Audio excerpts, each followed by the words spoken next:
அடுத்ததாக செவ்வாய் கிரகத்தை பார்க்கலாம்.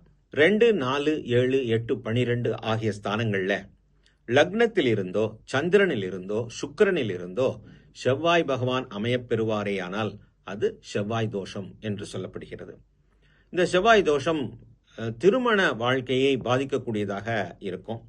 திருமண வாழ்க்கை தடை தாமதமாவதும், திருமண வாழ்க்கையிலே சிக்கல்கள் உண்டாவதும், கணவன் மனைவி ஒற்றுமையின்மை, குழந்தை பேரின்மை போன்ற தோஷங்கள் ஏற்படுவதும் இந்த செவ்வாயினுடைய பலம் குறைவாக இருப்பதனால ஏற்படும். இரத்தத்திற்கு காரகன் செவ்வாய். அப்பொழுது செவ்வாய் நீச்சம் என்கின்ற நிலையில் இருக்கும் பொழுது இரத்த பலம் குறைவதற்கான வாய்ப்புகள் அமைகின்றன. உடல் நலத்திலே இரத்தம் சம்பந்தப்பட்ட நோய்கள், இரத்த சோகை போன்ற நோய்கள் எல்லாம் வருகின்றன. செவ்வாய் சகோதர காரகன் ஆகினாலே சகோதர பகை, சகோதர உறவிலே நிம்மதியின்மை போன்றவையெல்லாம், ஒற்றுமையின்மை போன்றவையெல்லாம் குடும்பங்களிலே ஏற்படுகின்றது. செவ்வாய் பூமி காரகன். பூமி சம்பந்தப்பட்ட தோஷங்கள் எல்லாம், ஒரு பூமியை வாங்கியிருப்பார்கள், அதை விற்க முடியாமல் இருப்பார்கள், அல்லது ஆக இவ்வளவு உக்கிரமான நிலையிலே தோஷங்களை கொடுக்க வல்லவர் செவ்வாய் பகவான். செவ்வாய்க்கு அதிபதியாக இருக்கக்கூடிய கடவுள் முருகப்பெருமான்.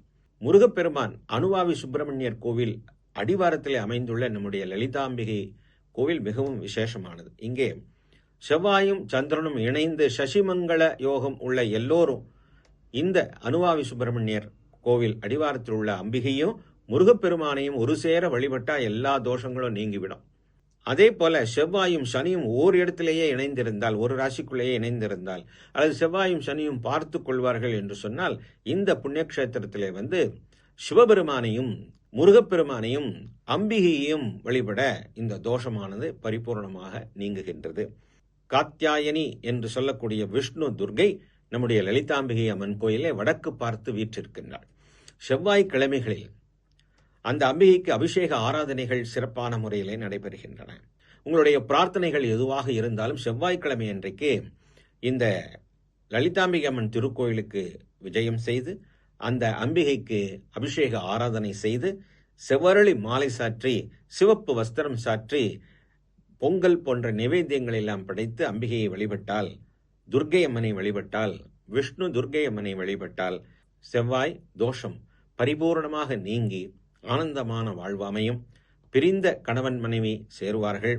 கருத்து வேறுபாடு, மனசங்கடம், விவாகரத்து போன்ற போட்டிகளிலே இருக்கக்கூடியவர்கள், பிரச்சனைகளிலே இருக்கக்கூடியவர்கள் அதிலிருந்து விடுபட்டு ஒற்றுமையாக வாழக்கூடிய வாய்ப்பு கிடைக்கும். பூமி மண்மனை சம்பந்தப்பட்ட தோஷங்கள் நீங்கி அதனால லாபங்களும் அனுகிரகங்களும் கிடைக்கும். ஆகையினாலே செவ்வாய்க்கிழமை லலிதாம்பிகை அம்மன் கோயிலுக்கு விஜயம் செய்வீர்களாக.